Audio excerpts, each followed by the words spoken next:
Uma boa noite, então, minhas irmãs, meus irmãos, continuemos em paz.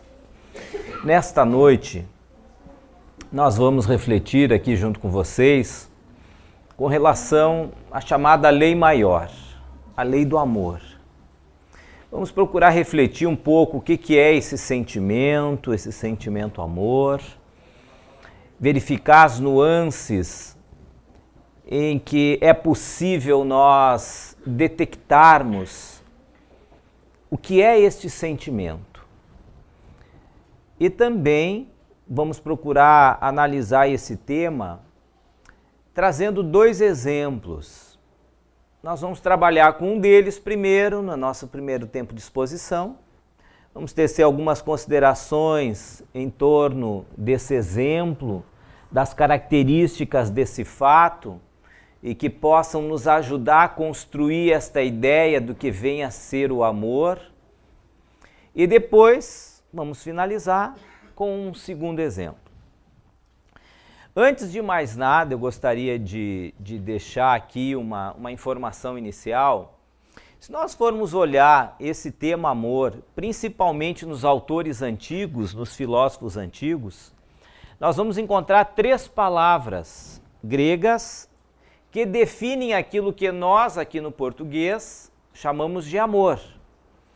Evidentemente que cada uma dessas palavras tem o seu significado próprio e que juntas fazem parte daquele todo que nós chamamos de amor.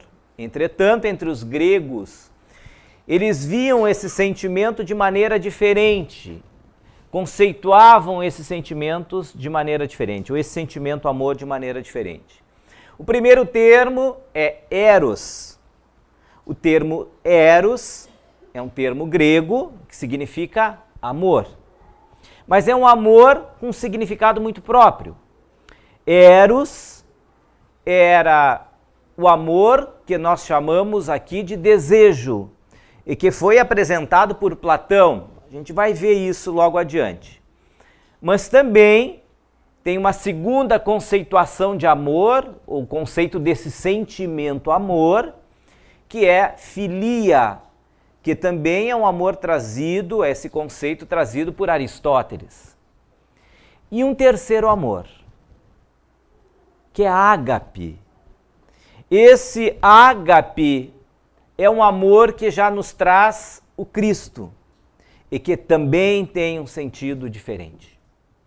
E é sobre isso que nós vamos falar essa noite. Antes de mais nada também, tocar num outro detalhezinho. A diferença entre sentimento e sentido, um sentimento, uma sensação, e também com relação à moral, ou ética. Ética e moral dizem respeito a uma escolha racional de cada um de nós. Se eu vou agir de forma ética, eu vou agir com base em uma determinada razão. Eu vou escolher agir desta forma e essa escolha é uma escolha racional. Agir eticamente ou agir na moral, como a gente pode dizer, é na realidade uma escolha. Eu tenho uma série de possibilidades de comportamentos, mas eu vou adotar este e vou jogar tudo o resto no lixo, fora. Isso eu vou escolher agir desta forma. Isto é uma escolha ética, um comportamento ético, um comportamento moral. É diferente a ética e moral de um sentimento. Sentimento não é escolha. Sentimento não é escolha. Quando a gente diz assim, eu estou sentindo uma dor de dente, é uma escolha? Se a gente escolhesse, não teríamos dor de dente nunca. Por sinal, estou passando por uma situação bem complicada. Meus dentes resolveram, na idade do leão, mas do leão já provecto, porque tem a idade do leão maduro, aquela juba grande, os dentes fortes.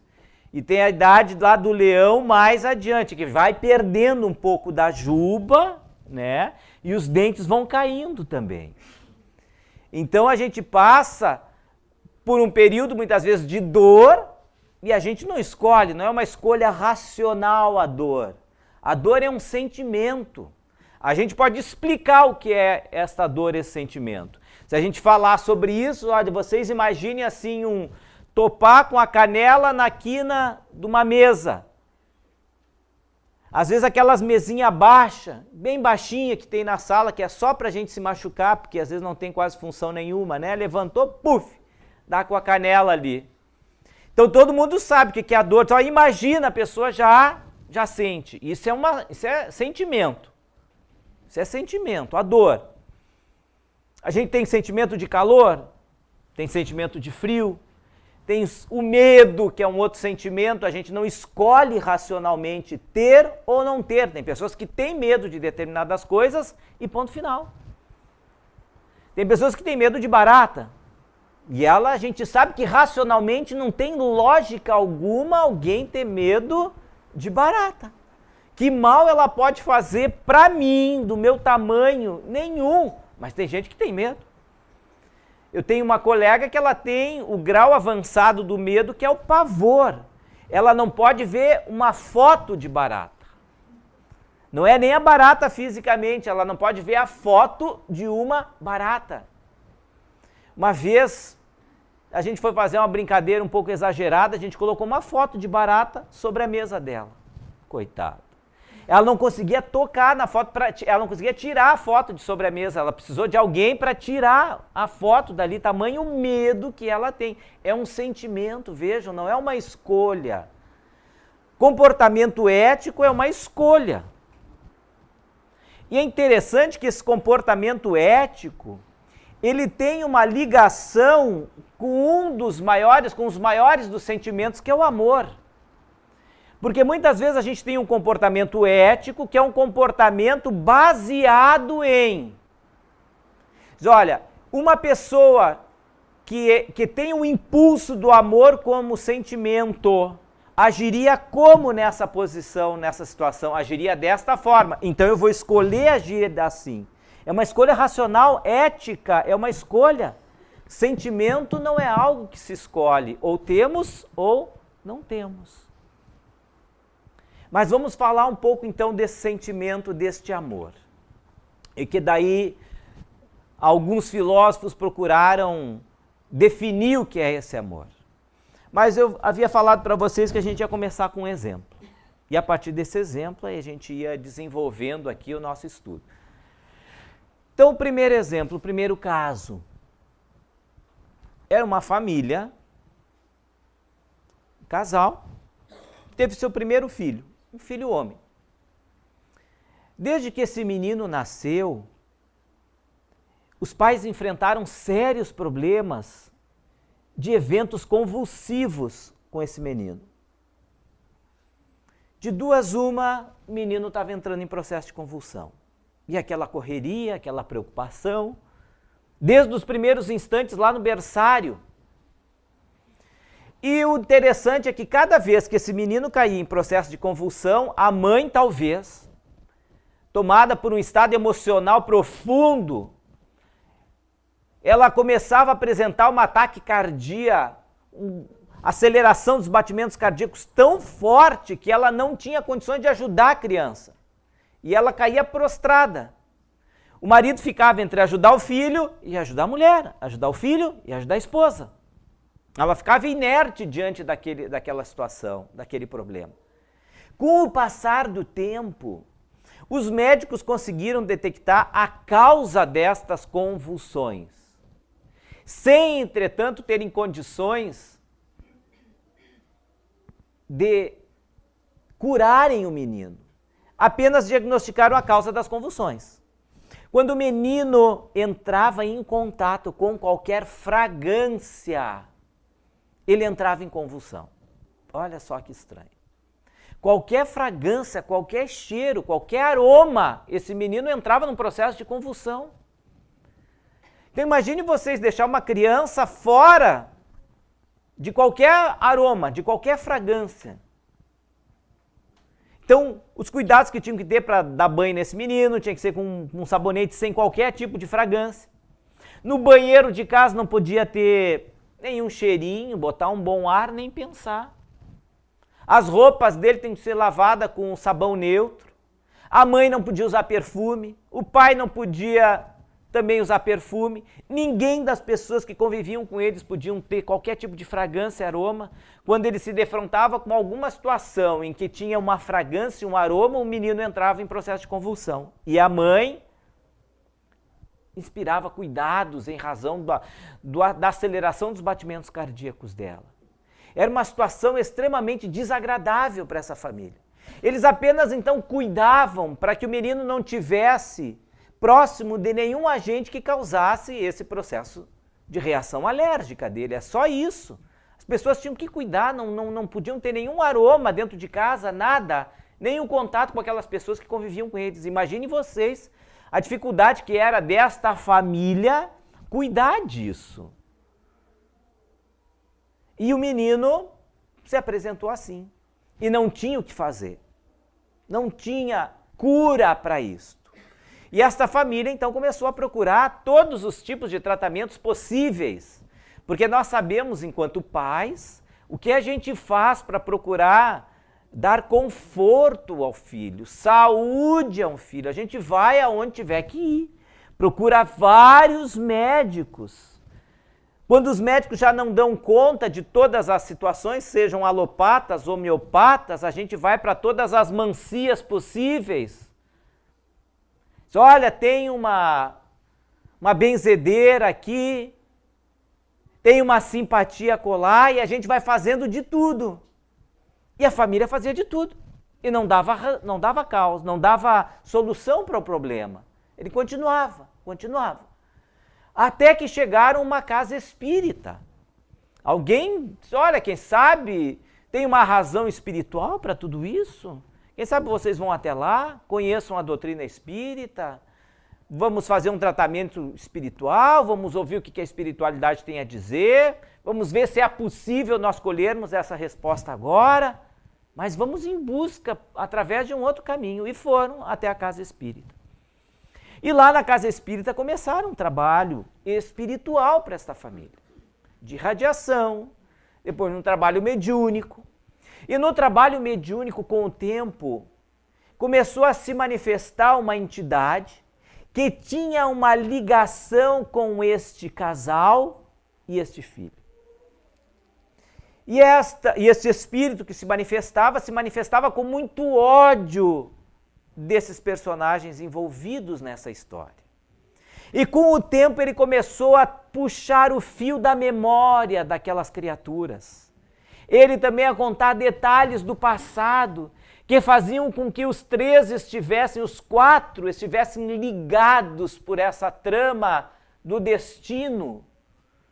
E aí ele começou a contar que no passado ele era o esposo desta senhora que agora estava ali, a mãe deste menino. Ele era o esposo dela, apaixonadíssimo por ela. Amava ela naquelas condições em que ele entendia o que era o amor naquela época. E aconteceu, disse esse espírito, em um determinado momento da sua vida, em que já casado com esta mulher, ele reencontra um amigo do passado, um amigo que não via há muito tempo e que quando se viram nas andanças do mundo, começaram a contar das suas histórias, o que tinha acontecido a cada um deles, por onde andavam, se já tinham família, se não tinham família, mas o tempo corria contra as expectativas deles colocarem todas as notícias em dia. E esse espírito que estava se comunicando diz assim: eu convidei ele então, para que quando ele tivesse um período longo de descanso, que ele fosse até a minha casa, para que nós pudéssemos reviver os nossos momentos do passado. Eu queria apresentá-lo à minha esposa e que nós pudéssemos então conviver como convivíamos no passado. E fez o convite. Passado algum tempo, esse cidadão mandou uma mensagem para ele, dizendo que iria encontrá-lo na data X. E foi ao encontro deste amigo, deste espírito que estava se comunicando. Chegou na casa dele, ele ficou hospedado por lá. Logo nos primeiros dias, contou esse espírito, ele recebera, por ser um industrial, ter fábricas em vários lugares, recebeu a carta de uma das suas fábricas que ficava nas Ilhas Canárias, dizendo que a situação financeira desta fábrica era bastante difícil e que por mais que tivessem tomado as providências para tirar aquela empresa do vermelho, precisava agora a mão do dono para poder sanar esta empresa. Algumas decisões tinham que ser tomadas e só o dono poderia tomá-las. E ele ficou, como se diz, entre a cruz e a espada, com dois corações. Aquele amigo que não via de muitos anos estava agora na sua casa e ele é demandado aí o encontro de uma das suas empresas. E tem que dar adeus a esse amigo, ele vai ter que voltar para casa, quando é que nós vamos nos encontrar de novo? Mas ele cogitou daqui e dali e viu que talvez no máximo em 7 dias ele resolvia os problemas desta empresa. Então, ele disse ao amigo, tu te importarias de ficar durante 7 dias aqui em casa sem a minha presença, enquanto eu resolvo os problemas desta empresa e retorno? Tu tem bastante tempo ainda para ficar entre nós. E ele aqueceu, concordou. Ficou. O amigo se foi, esse espírito que está se comunicando se foi. E o que aconteceram nos dias que se seguiram nesta casa era algo que esse espírito não imaginava. Que esse industrial de longe pensava que poderia acontecer. Acontece que ambos, esposa e esse jovem amigo, não tiveram a estrutura moral suficiente para superarem os seus desejos. E este rapaz, com o tempo, começou a galantear a esposa do seu amigo. Estavam sós. Nenhum freio ético, moral. E ele começou a envolvê-la nas suas conversas, nas suas delicadezas, na sua afabilidade, na sua doçura, e ela começou a retribuir esses encantamentos. E os dois já eram vistos por alguns serviçais, desaparecendo no meio da tarde e voltavam só altas horas da noite. Com o tempo começaram a deitar juntos, no mesmo quarto, que era ocupado pelo casal. E acontece que este homem acabou resolvendo os problemas lá nesta indústria em tempo menor do que ele imaginava que iria ficar. E retorna para casa. Quando ele retorna para casa, esse espírito vai contando. Eu cheguei, eram altas horas da noite. Abri, tinha a chave da casa, adentrei. Nenhum serviçal àquele horário conseguiu identificar minha presença pelo barulho, mas procurei não fazer muito barulho. Subi as escadas da minha casa, que dava então na direção do meu quarto. E quando entrei ao quarto, qual foi a minha surpresa? A minha esposa querida estava nos braços do meu amigo. Aquilo para mim foi um choque.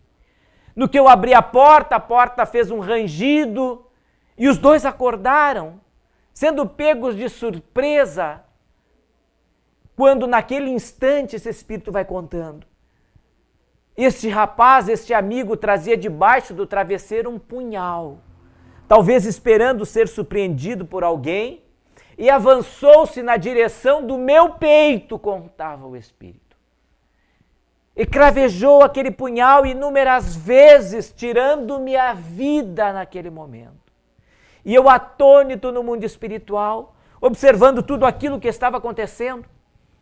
Eles queriam dali para frente se desfazerem do corpo. Olharam no corredor da casa, nenhum serviçal havia notado aquele barulho, fecharam a porta e passaram o restante daquela noite, então, identificando ou mentalizando algo, idealizando algo que pudesse ser feito para se desfazerem do corpo, que era a materialidade daquele delito, daquele crime. Mas se fossem sair com o corpo pela casa, deixariam rastros, sinais. Se fossem enterrar fora, não ia ser uma tarefa muito fácil. Então, tiveram ideia de fazer uma parede falsa no quarto. Ela, a esposa, disse aos criados que queria fazer algumas mudanças na casa para esperar o marido. Começou a comprar materiais de construção e começaram a fazer essa parede falsa.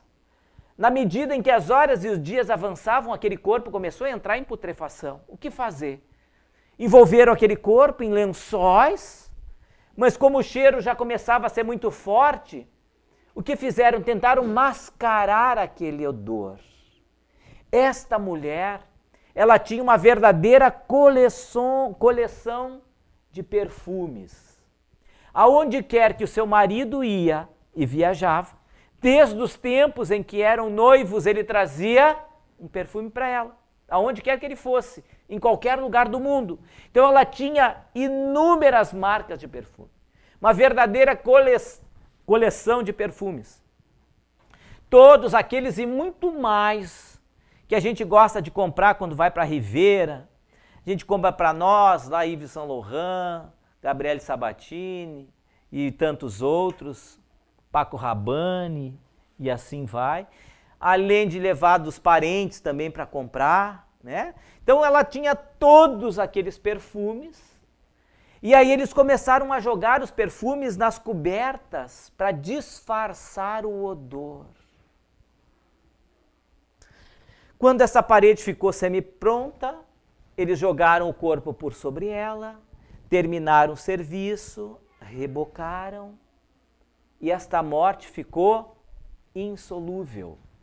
Ninguém viu o corpo, ninguém viu a pessoa, foi dado como desaparecido. Naquela época não tinha tantas técnicas assim de investigação de crime e esse crime ficou insolúvel. Mas não ficou insolúvel do ponto de vista emocional, do ponto de vista das consciências. E esses espíritos continuaram então a se enfrentar violentamente no plano espiritual. E agora estavam reencarnados. E agora a gente está entendendo por que o menino, que era o agressor do passado, não podia entrar em contato com nenhum tipo de fragrância. O aroma, o cheiro, despertava na alma culpada o erro e o vício do passado. E aí ele entrava num processo de convulsão, porque era a culpa que ele carregava na sua mente e que estava vinculada ao aroma, que o que desencadeava a sua culpa. E a mãe caía num processo quase de cardiopatia, porque ela era cúmplice desse crime. Os golpes haviam sido desferidos no peito deste homem, ela também.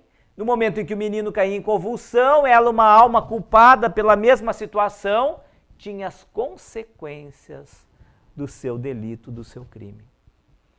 Explicaram os espíritos depois que isso é um processo de insuflação psíquica, isso fica na nossa mente e nós respondemos de forma automática pela culpa em razão dos eventos desencadeantes do passado. Insuflação psíquica. Da mesma forma como nós condicionamos determinados comportamentos e a gente gera um ato reflexo condicionado. Isso era um ato reflexo incondicionado. Não foram condicionados nesta vida por os espíritos, mas foram condicionados no passado pelo erro e pela culpa. Então nós temos atos reflexos, que chamou Pavlov, atos reflexos condicionados, em que nós condicionamos. De tanto fazer alguma coisa, a gente acaba facilitando as cadeias sinápticas do nosso corpo, da nossa estrutura nervosa, do nosso sistema nervoso central, e facilitamos. Quando a gente vê alguém que tem uma determinada habilidade em algo, é porque essa pessoa facilitou aquilo, ela exercitou aquilo. Se ela borda como ninguém, faz um crochê como ninguém, mas como é que ela faz isso? Ela está vendo televisão e está crochetando aqui, não é? Alguém olha, mas meu Deus do céu, como é que tu consegue fazer isso? Está vendo a televisão e está aqui crochetando e não erra ponto nenhum. Ato reflexo condicionado. ela condicionou, hoje ela faz de forma automática. E a gente vai condicionando tudo aquilo que faz parte dos nossos sentidos, a gente condiciona aromas, a gente condicionamos aquilo que nós vimos, condicionamos aquilo que nós escutamos. Tanto que se a gente começar a falar agora aqui à noite de alguma janta agradável, gostosa, lembrar o Dia dos Pais de ontem, o que a gente almoçou, como é que foi as nossas refeições, vai começar a dar água na boca de algum de vocês que talvez tenha vindo do trabalho, não deu tempo de jantar, nem de comer, vai jantar depois que sair daqui, vai enchendo de água na boca. Se a gente dizer, uma lasanha agora com esse friozinho, bem quentinho, aquele queijinho derretido, aquele presunto, aquele frango, aquele molho, a pessoa vai enchendo de água na boca. Ato reflexo condicionado. Às vezes a gente condiciona a sair de casa para o serviço, de casa para o serviço todos os dias. Quando está num feriado, a gente quer viajar, quando vê, está indo para o serviço, né? Ato reflexo condicionado, condicionou aquilo, né? Se alguém chegar e dizer, olha, para fazer um peixe, tu põe sal, depois tu pega um limão e espreme o limão. Quando a pessoa falar espreme o limão, tem gente que já vai encher de água na boca, ou pegar um limão e ficar esfregando aqui entre os dentes, tem gente que vai encher de água na boca. Só de lembrar, já tem alguns de vocês já está enchendo de água na boca, que isso é ato reflexo condicionado. Por isso que os meninos lá do interior sabiam disso e faziam as travessuras deles, que tinha uma banda municipal que passava nos eventos da cidade, e esses garotos iam para cima de um muro, e quando começava a passar a banda, eles ficavam esfregando limão na boca. Diz que dali para frente as tubas não tocavam mais.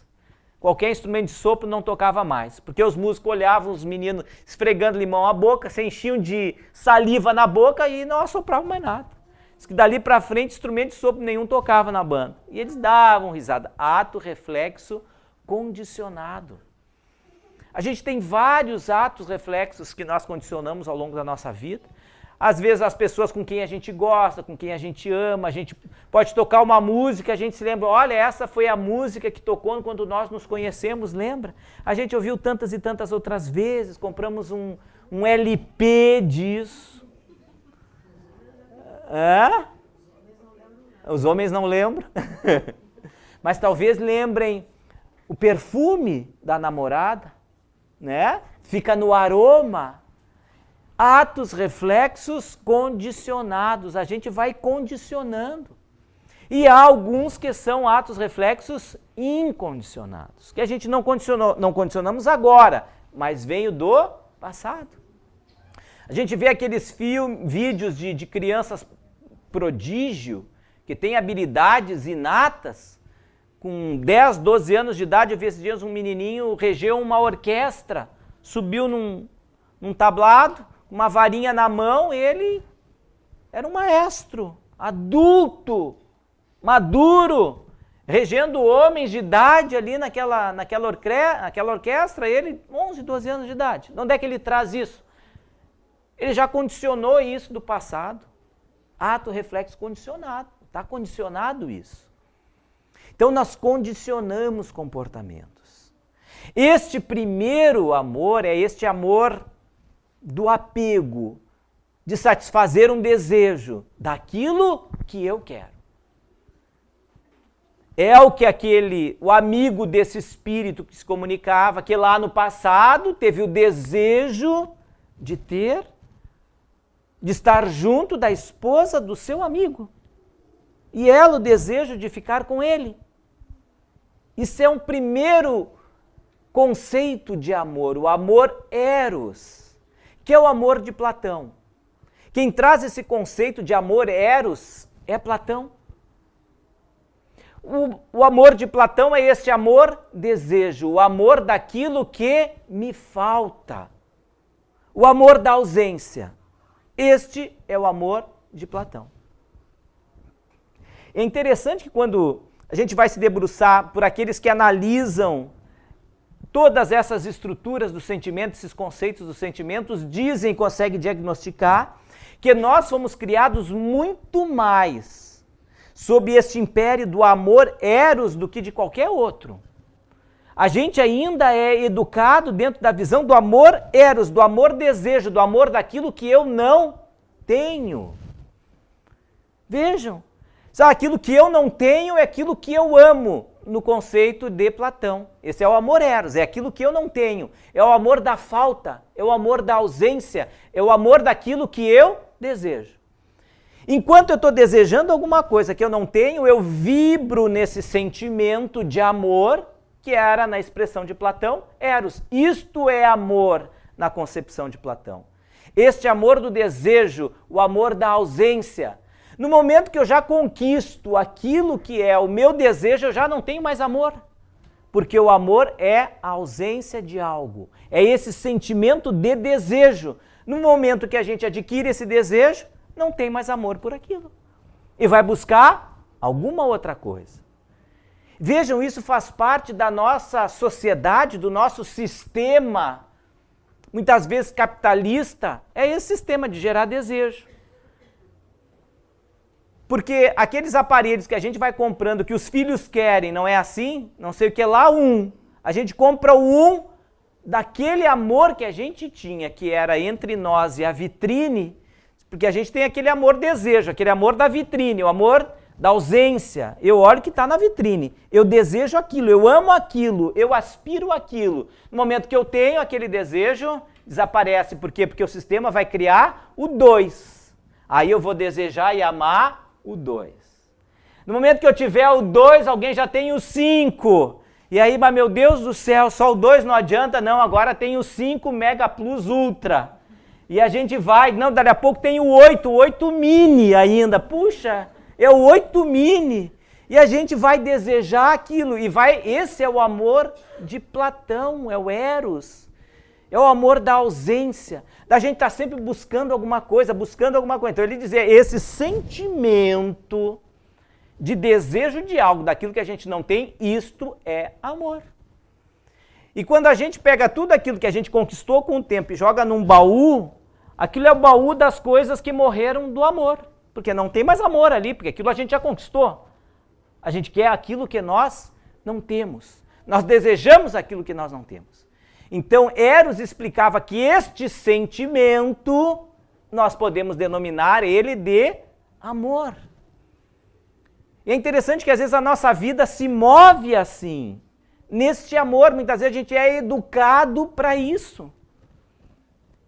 Tem um professor, Clóvis de Barros, dê uma olhada, ele fala sobre isso, ele fala sobre ética, estuda ética. Quando ele fala de amor, ele conta das suas experiências, ele diz assim, olha, quando eu entrei na escola, a gente entra no primário, e aí no primário a professora diz, olha, na realidade o primário é uma preparação para o ginásio. Vocês aqui vão estar sendo preparados para o ginásio. O ginásio é lá naquele prédio, é nesse prédio, mas fica no 4º andar, são os maiorzinhos. Então, enquanto a gente está no primário, fica desejando estar no ginásio. É tudo que a gente quer. Aí no momento que a gente chega no ginásio, bom, agora eu sou o cara. Cheguei no ginásio. E quando a gente chega no ginásio, e a professora no primeiro dia de aula vai dizer assim, olha, o ginásio é apenas a antessala do colegial. Vocês, na realidade, no ginásio vão estar se preparando para o colegial. E a gente chegou no ginásio achando que já ia ser o tal, não, nós éramos só uma preparação para o colegial. E aí a gente vai estudando mais 4 anos, se preparando, aí chega no colegial, não, porque no colegial tu não vai precisar mais usar o uniforme. Mas que maravilha! É tudo que eu quero, deixar de usar o uniforme. Aí chega no colegial, primeiro dia sem uniforme, diz, agora eu não preciso mais nada, eu conquistei tudo. E lá a professora vai dizer, olha, o colegial é apenas a preparação para o vestibular. Mas como? Eu achei que já tinha conquistado a minha plenitude. Não, aqui vocês vão ter que se preparar para o vestibular. E aí começa a preparação para o vestibular, e a pessoa se prepara para o vestibular, diz, não, agora eu vou para a universidade. Aí quando eu for para a universidade, aí sim eu serei que nem o Roberto Carlos, o cara. Esse cara vai ser eu. E a gente aspira, é o desejo, é o amor eros. E passa no vestibular, e aí chega no primeiro dia no vestibular, no primeiro dia na faculdade, a gente já começa a encontrar nas paredes cartazes para estágio. E a gente acha que já estava na universidade, chegava a estar na universidade. Aí daí alguém chega e diz assim para a gente, diz, olha, se tu não pegar nenhum estágio, não vai adiantar nada esse teu curso aqui. Se tu chegar no final não ter estagiado, Tu não vai valer nada no mercado de trabalho, tem que começar a estagiar agora. Então a gente já começa a imaginar que já não adiantava mais o ensino primário, não adiantava o ginásio, não adiantava o colegial, não adiantava ter passado na universidade. Agora eu preciso ter um estágio. E aí a gente vai para o estágio. E quando entra no estágio, a primeira coisa que a gente ouve diz assim, ó, tu não esqueça que aqui tu é apenas um estagiário. Bom, eu achava que já ia estar tirando casquinha de alguma coisa. Não, diz aqui, tu não esqueça que tu é apenas um estagiário. Se tiver alguma coisa errada, tu é o culpado desse erro. Sempre o estagiário é o culpado. E aí a gente vai fazendo curso, daqui a pouco dizem para nós, não, mas o ideal é quando tu te formares, porque quando tu te formares aí tu pode ser contratado, se tu for um bom estagiário, se tu te dedicar, atingir as metas, aí sim tu vai ser contratado. E aí a gente faz de tudo para terminar a faculdade e ser contratado, e quando a gente é contratado, ganha diploma, aquela maravilha, acha que agora a gente está bem, o patrão vai nos chamar e dizer assim, olha, a nossa empresa tem 15 graus de evolução aqui, do G1 ao G15. Tu tá no G1, vai começar no G1. E o G1, gente, não vai ter, diz que nem estacionamento para bicicleta, não tem direito a nada. Se o cara chegar com a bicicleta, vai ter que deixar do lado de fora. Só do G3 em diante vai poder estacionar a bicicletinha dele ali dentro do pátio da empresa. Então a gente começa a trabalhar. E vai para o G2, e vai para o G3, e vai trabalhando, dali a pouco passam 15 anos, a gente está no G5, mas tem que chegar no G15, e dele meta, e dele meta, e dele meta. Este é o amor de Platão. Que desgastante, né? Esse é o amor de Platão, não tinha coisa melhor, não. Esse é o amor de Platão, é o amor daquilo que eu não tenho, do desejo. E vejam, a gente acaba sendo treinado para este amor de Platão na nossa vida. É sempre daquilo que eu não tenho. É daquilo que eu não tenho, é daquilo que está para vir.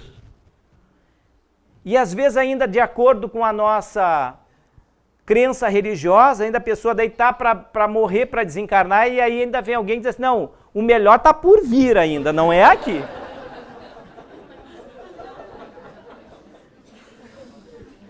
Faça-me o favor, né?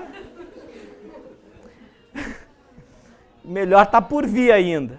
Então, esse é o amor de Platão, do desejo, das coisas que a gente não concretizou ainda, do que não tem. Porque é óbvio que no momento que a gente tem, deixa de ter amor nesse conceito de Platão. O segundo conceito de amor, esse é o de Eros. O segundo conceito de amor é o conceito de Aristóteles, que é o conceito de filia. Amor é filia. Filia. O que é o amor de Aristóteles? Fiquem calmos. É um pouco melhor que o amor de Platão. Não vão embora ainda. Porque se o amor de Platão era aquele amor da ausência, amor do não ter, muitos de vocês já podiam estar pensando assim, não, a melhor palestra vai ser a da semana que vem, não a do Velocino. Esse é o amor de Platão. Eu amo a palestra que eu ainda não ouvi. Esse é o amor de Platão. Agora o amor de Aristóteles, não, o amor de Aristóteles é diferente. O amor de Aristóteles quer dizer alegria. O amor de Aristóteles quer dizer vivenciar, é aquele sentimento da máxima potência do ser naquilo que vive. Alguém ama algo quando está na sua máxima potência ao passar por uma determinada experiência, enquanto ela está no exercício daquela experiência. Ela tem alegria naquilo que ela desenvolve, realiza, ela está amando. Este é o amor para Aristóteles. Vejam, se a gente já amasse que nem Aristóteles, muito seria, bem melhor seria para nós. Por quê?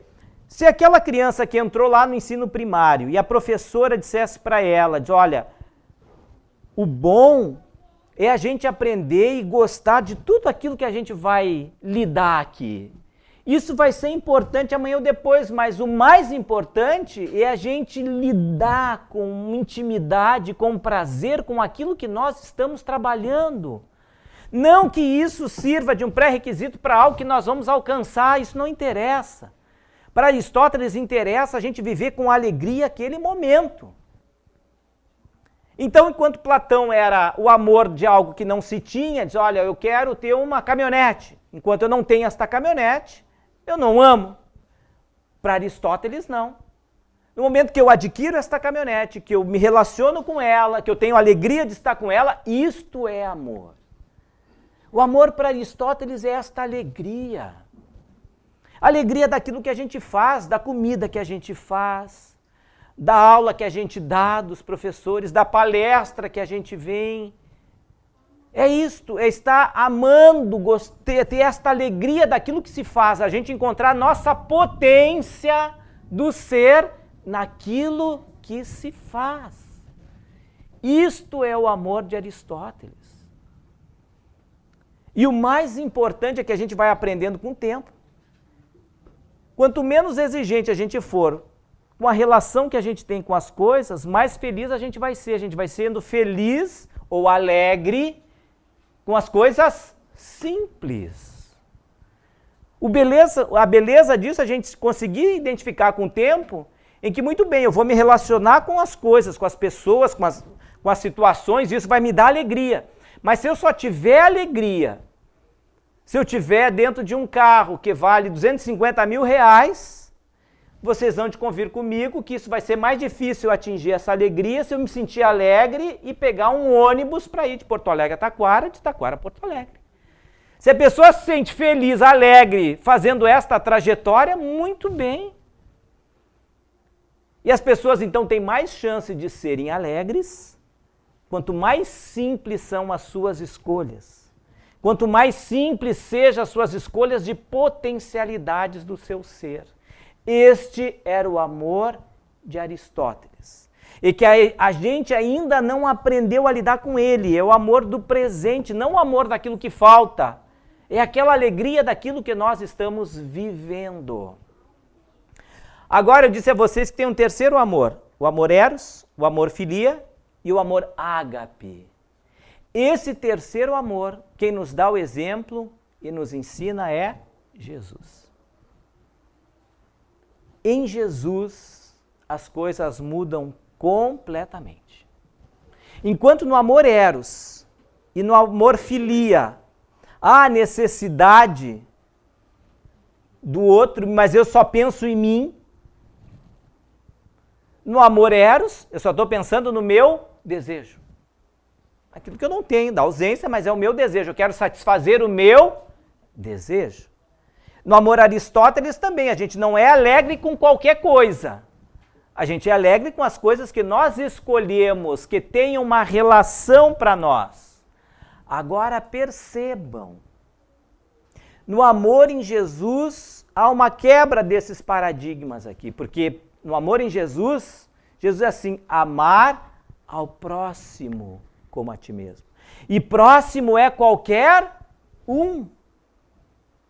Para Eros eu escolho aquilo que eu tenho desejo. Em Aristóteles eu escolho aquilo que me dá felicidade, que me dá alegria. Agora, para Jesus, não. Para Jesus, o outro tem a primazia. O outro tem relevância. Quando a gente consegue amar, que é um sentimento, não é um comportamento ético, é um sentimento. Quando a gente chegar a entender e vibrar neste grau de amar o próximo, vejam que grandeza que é esse sentimento. Porque ainda a gente faz comportamentos que são éticos. Eu vou ser grato à atenção que fulano me dá. A gratidão é uma escolha ética. Não é amor. É um reflexo do amor. A gente se inspira no amor, mas não é o sentimento do amor. A gratidão muitas vezes é uma escolha ética. Agora, amar o outro, o próximo e qualquer um é o maior dos sentimentos. E Jesus quebra esse paradigma porque ele quebra a relação lógica material da vida. Porque quando ele diz o seguinte, quando alguém te bater numa face, tu dá outra, ele está quebrando uma lógica material de uma relação causal. A relação causal é se alguém bateu e devolve a agressão. Isso é ação e reação. Bateu, levou. Ação e reação. Isso é material. Jesus quebra esta lógica material. Se te baterem numa face, dá outra. Se te pedires para andar 1000 passos, anda 2000. Se te levarem a capa, dá também a túnica. Isto quebra a lógica. Porque no amor em Cristo, o outro tem a primazia. O amor de quem ama é ver a felicidade do amado. Este é o sentimento. Veja, quando a gente ama alguém, a gente não pede nada em troca. Quando a gente ama um filho e faz tudo por um filho, a gente não está pedindo nada em troca desse filho. Se a gente vai lá, compra alguma coisa para o filho, a carinha, afaga ele, e alguém diz assim, puxa vida, mas tu tens uma gratidão muito grande. Não, eu não tenho gratidão, eu tenho amor pelo filho. Está sendo generoso com ele? Não, não estou sendo generoso. É o meu amor que eu tenho por ele. Quando a gente puder ter esse amor por todos, é este amor ágape, por todos, sem querer nada em troca, por todos, indistintamente, ser um sentimento, não uma escolha racional. Isto é o amor em Cristo. Esse amor que, como a gente vê, com relação com as crianças. Aí dizem que as crianças é que nem água, né? Elas caem no chão, elas vão ocupando todos os espaços. A gente joga um balde d'água aqui, ele vai ocupando todos os espaços. Criança também entra num lugar, vai ocupando os espaços. É como o exército napoleônico, vai invadindo. Entra na casa do vô e da avó, invade tudo. E a gente deixa que invada, porque isso é amor. É quando o outro tem a primazia. Teve um historiador grego que diz que foi quando analisou a guerra do Peloponeso entre Esparta e Atenas. Ele dizia o seguinte, Tucídides é o nome dele. Ele dizia o seguinte, o que eu vejo são homens querendo reafirmar as suas potências. Uma guerra. São homens querendo reafirmar as suas potências. Quem pode mais? E as nossas relações ainda são relações assim, de quem pode mais. Nós estamos toda hora fazendo um jogo de potência. Quem pode mais? Uma bolsa de valores é uma luta de potências. Quem pode mais? A gente vai discutir uma verba dentro de uma universidade, é quem pode mais. Aí um professor vai dizer, não, mas eu publiquei 5.300 artigos, não, eu publiquei 8.200, não, eu posso mais, vem mais dinheiro para mim, não, menos para ti. A gente vai lutando um com o outro, querendo reafirmar as nossas potências. Com o amor em Cristo, isso é completamente diferente. O outro tem a primazia. Quando a gente senta numa mesa para deliberar sobre algo, eu não estou preocupado em mim, no meu umbigo, naquilo que eu vou ter nesse amor eros, nem do desejo, desse desejo, nem do amor, da alegria de ter aquilo que e vou viver com aquilo que eu vou conquistar, não, mas tem valor e tem amor quando o outro se sente bem. O amor em Cristo, o outro tem a primazia. E agora, para nós encerrarmos, já vai 50 minutos que eu estou falando aqui. Eu disse que ia contar o segundo caso. E esse segundo caso tem a ver com esse amor ágape, em que o outro tem a primazia.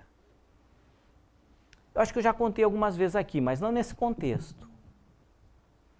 Isso aconteceu com o Divaldo. Ele estava falando uma noite na casa espírita, o tema era quem ganha perde e quem perde ganha. Evidentemente, de uma conotação espiritual. Muitas vezes, aquilo que a gente ganha, esse amor platônico. Muitas vezes o que eu ganho é o que vai ser a minha derrota ali adiante. Quem ganha perde. E quem perde, ganha. Ele estava falando sobre isso. E essa palestra caiu como uma luva para uma senhora que estava lá. Foi pela primeira vez, primeira noite, na casa espírita. Depois da palestra, ela foi tomar um passe. Divaldo passou perto dela e viu uma aura lindíssima. Aí Joana de Ângeles disse para ele assim: Divaldo, está diante de uma das almas mais nobres que tu já conheceste. Ele ficou impressionado com a aura daquela senhora. Depois do passe, ele começou a conversar com ela, perguntou para ela o que ela tinha ido fazer na casa espírita, ela comentou que uma amiga que levou, ela estava passando por uma situação difícil na vida e tudo mais. Divaldo conversou e ela continuou a aparecer na casa, era uma pessoa que não sabia ler e escrever. E aí começou a participar de alguns eventos da casa. Ela aprendeu aquela técnica simples do passe, de imposição de mãos com o tempo, porque ela tinha o que era mais importante no passe. Ela tinha este amor de desprendimento. Um amor muito grande pelas criaturas, pelas pessoas. E ela começou então a aplicar o passe não só na casa espírita, mas nas casas em que a casa espírita era demandada de pessoas doentes, enfermas, que não podiam chegar à casa espírita. E ela aprendeu o Evangelho segundo o Espiritismo fazendo bem. Ela não sabia ler e escrever. Ela levava o Evangelho com ela. Chegava na casa das pessoas para aplicar o passe, ela pedia para a pessoa abrir o Evangelho e ler. Então ela ia ajudar e aprendeu o Evangelho segundo o Espiritismo assim, ajudando. Ela conta que às vezes ia em algumas casas que as pessoas também não sabiam ler e escrever. Às vezes ela pedia, dizia, vamos fazer uma prece, a irmã abra, leia para nós. Às vezes a pessoa dizia, mas eu não sei ler. Aí ela disse, então hoje Jesus não quer que a gente estude. Vamos direto para a prática, vamos para o passe. E aplicava o passe, e assim ela ia. E ela começou, depois de algum tempo, não estava mais aparecendo na casa espírita, o Divaldo foi atrás dela. Foi até a casa dela, aí começou a aplicar passe, ela estava muito doente, os dias foram passando, ela não melhorava, a situação dela era séria. E ela já pressentia o momento do seu retorno à espiritualidade. E ela começou a contar, Divaldo, eu sei que eu não tenho mais muito tempo aqui não. Que isso, minha irmã, disse o Divaldo. Não, Divaldo, é verdade, eu falo isso com uma alma tranquila. Mas antes que eu vá, eu gostaria de te contar algumas coisas. O que me levou aí à tua casa, a casa espírita? Abre aquele roupeiro ali. Ele abriu. Não tem uma caixa aí? Tem. Puxa essa caixa. Abriu a caixa, era recheado de recortes de jornais. E todos aqueles recortes de jornais falavam de um médico, pneumologista muito famoso em Salvador. Sempre daquela mesma pessoa. Divaldo já tinha lido, conhecia de nome aquele médico. Disse, mas quem é esse, minha irmã? Ah, Divaldo, este é o grande amor da minha vida. Mas como assim? Divaldo, este é meu filho. Divaldo olhou aquilo, achou estranho. Como é que a mulher vivendo naquela casa tão simples, tão humilde, podia ser a mãe daquele médico famoso de Salvador? Por que ela não estava junto com ele numa condição melhor? E ele olhou e ela viu aquele olhar de incógnita do Divaldo e disse assim, Divaldo, tu está vendo esse vestido vermelho que está pendurado aí? Sim, estou vendo. Pois esse vestido vermelho eu comprei para a formatura do meu filho. Foram anos difíceis, Divaldo. Eu tive uma grande decepção amorosa com o pai dessa criança, desse meu filho. Morava em Minas Gerais, me encantei com aquele homem, com o tempo ele me pediu uma prova do amor e eu, ingênuo, acabei cedendo, fiquei grávida e ele sumiu. Ganhei o meu bebê sozinho aqui em Salvador. E como tu sabes, eu lavo para fora, já fiz acarajé, mas ele desde que nasceu era um menino muito inteligente. As professoras vinham conversar comigo impressionadas com a sagacidade, com a inteligência do menino e diziam, esse menino vai longe. A senhora dê atenção a ele, esse menino vai longe. vai ser uma pessoa importante. E assim foi, mesmo assim estudando em colégios públicos. E que ele queria fazer era medicina, mas como um filho de uma lavadeira vai ser médico? E ele começou a estudar, se dedicou, passou no vestibular para a Universidade Federal da Bahia em Medicina e começou a universidade. Embora sendo uma universidade pública, a gente sabe dos instrumentais, do material, das roupas que precisam, e era mais roupas que eu lavava, mais acarajés que eu fazia. E os anos foram passando, e chegou o dia da formatura do meu filho. E eu fui comprar esse vestido, comprei de Valdo 2 sapatos iguais de salto alto, porque com esse vestido não podia ir de chinelo de dedo, que é o que eu estou acostumado a andar. Aí com um dos sapatos eu começava a andar aqui dentro de casa para me acostumar com aquele sapato alto. Quebrei um salto, quebrei o outro, mas aprendi a andar. Chegou no dia, eu me vesti, me arrumei, comprei esse vestido vermelho de veludo, porque fica bonito numa pele negra que nem a minha. Meu filho foi na universidade com alguns compromissos que ele tinha lá, e ia voltar para me levar para a colação de grau. E ele retorna para casa no meio da tarde, se arruma, toma um banho, mas eu percebi ele muito estranho naquele final de tarde. Ele ia, voltava, parecia que ele queria me contar alguma coisa, eu já pronta.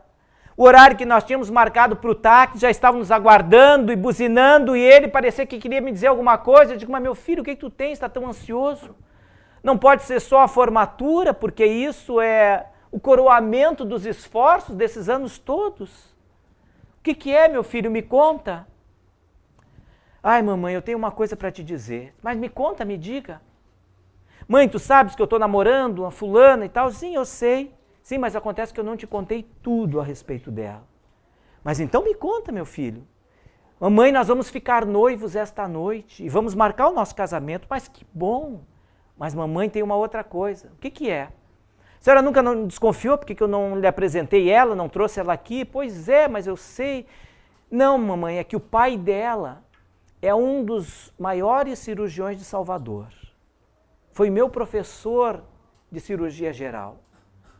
Nós nos afeiçoamos muito, ele gostou de mim e eu comecei a frequentar o consultório dele, a casa dele, acabei me namorando pela filha dele, mamãe. Eu namoro a filha do maior cirurgião de Salvador. Mas que bom, meu filho, pois é, mãe, mas eu tive que ocultar dela a minha realidade. Eles vivem numa outra esfera. Eu tive que ocultar dela e do meu sogro a minha origem. Eu disse a ela, mamãe, que eu fui criada por uma conhecida, que foi minha madrinha, que eu não sei quem foram os meus pais. E que por isso eu não apresentava, não trazia ela para casa, porque não tinham sentido nenhum para mim. Eu iria, na realidade, começar a construir minha família dali para frente. Me desculpa, mamãe. Disse ela, meu filho, eu te entendo, meu filho. E ela se levantou e disse, mãe, mas eu tenho uma coisa para te pedir. Pois então fala. Mãe, se eu pedir uma coisa, a senhora atende, mas qual é a mãe que não vai atender um pedido de um filho ainda mais aflito desse jeito? Mãe, a senhora sabe como vai ser constrangedor para mim se a senhora aparecer lá na minha festa de formatura. E ela sentiu. Mãe, se eu te pedir para a senhora não ir na minha formatura, a senhora vai entender? Ela se sentou, disse, ah, meu filho, olha quem ama o que faz. Meu filho, tu está tirando um peso dos meus ombros. Tu não sabe o quanto seria difícil para a mamãe estar lá, no meio de tanta gente importante. Eu tão insignificante, com dificuldade de me equilibrar em cima desses sapatos, eu ficaria tão deslocada. Tu está tirando um peso dos meus ombros, meu filho. Isso não tem problema nenhum para a mamãe.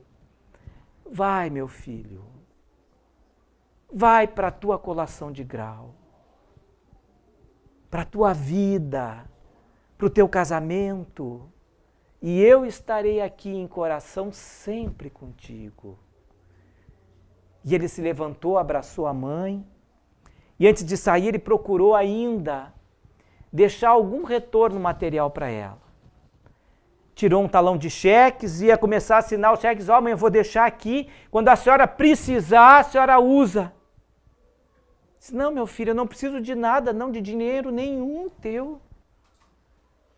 Não, mãe, alguma doença, alguma coisa, mas doença de pobre, meu filho, é só gripe e dor de barriga. Isso a gente sabe tratar. Vai com Deus. E ele se foi, Divaldo. Nunca mais eu o vi. Mas eu gostaria que tu dissestes uma coisa para ele. Eu sei que ele vai te procurar. Eu gostaria que tu disseste a ele que ele foi a pessoa mais importante da minha vida.